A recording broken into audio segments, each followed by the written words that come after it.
જય સ્વામિનારાયણ. ભગવાનના દ્રઢ ભક્ત કેવા હોય તેનું સુંદર દૃષ્ટાંત છે વિજાપુરના સતવારા જ્ઞાતિના વજીબા. તેઓ ભગવામાં હંમેશા ભગવાન રહ્યા હોય એવી સમજણવાળા હતા. પરંતુ એકવાર ત્યાં રામદાસ સ્વામી, જે શ્રીજી મહારાજના પરમહંસ હતા, તે આવ્યા. તેમણે મહારાજની મહિમાની બહુ વાતો કરી. તેથી વજીબાને અને તેમના પતિને સત્સંગ થયો. તે પછી તેઓ કોઈ વૈરાગી, સાધુ, ચલમ કે બીડી ફૂંકનારા, ગાંજો પીનારને ઉતારો ન આપતી અને તિરસ્કાર કરી કાઢી મૂકતી.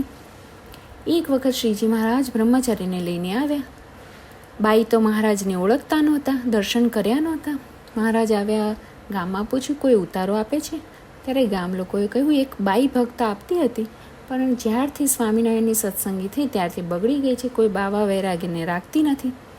મહારાજ કહે અમે તો તેમને ત્યાં જ જઈશું. મહારાજ ત્યાં ગયા અને કહ્યું અમે તીર્થવાસી છીએ, એક રાત રહેવા દે, અમે અશ્રીમાં પડ્યા રહીશું, કાંઈ માંગીશું નહીં. વજીબા તરત જ કહે તારા જેવા ઢોંગી તું તારા ઘણા આવે છે, ખાવા ન મળ્યું એટલે બાવા થયા. હવે લોકો પાસેથી માંગીને ખાઈ શરૂર વધાર્યું, આત્માનું કંઈ સુધાર્યું? તારે કલ્યાણ કરવું હોય તો સ્વામિનારાયણનો આશરો કર. મહારાજ તેમને કહે તને કોણે ભરમાં આવી? સ્વામિનારાયણ ક્યાં ભગવાન છે? તે તો પાખંડી છે. કાશી સુધીના શાસ્ત્રી બોલાવી સાબિત કરું કે સ્વામિનારાયણ ભગવાન નથી. તને ભોળી જાણી અભણ જાણીને ભરમાવી છે. વજીબા જરાય ડગ્યા ને ઉપરથી ગુસ્સે થઈ ગયા અને કે જા તુંય ખોટો અને તારા ગુરુય ખોટા.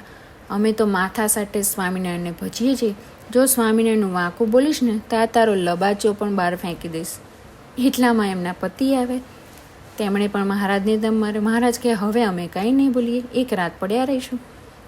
થોડી વાર થઈ ત્યાં મહારાજ કહે મૈયા પલંગ આપ. વજીબા કંઈ નથી. મહારાજ કહે બીજા ઓરડામાં રંગીન ઢોલિયો છે, તે આપ.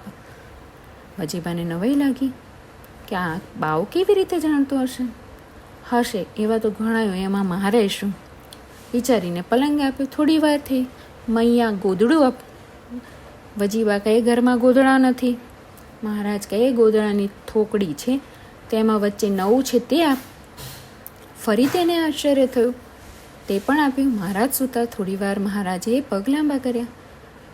તેમના આંગણામાં એક પીપળો હતો, ત્યાં સુધી દૂર એક પીપળો હતો, ત્યાં સુધી ઠેઠ પગ લાંબા કરીને પીપળે અડાડે.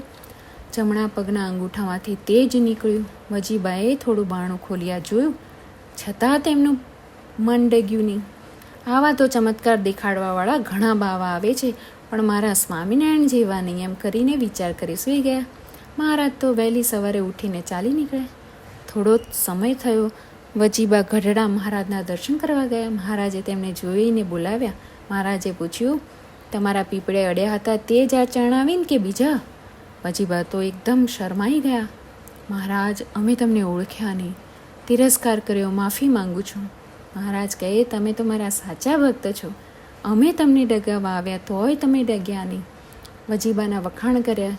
તેમ આપણે પણ આવા દ્રઢ ભક્ત થવાનું છે, ખરું ને? જય સ્વામિનારાયણ.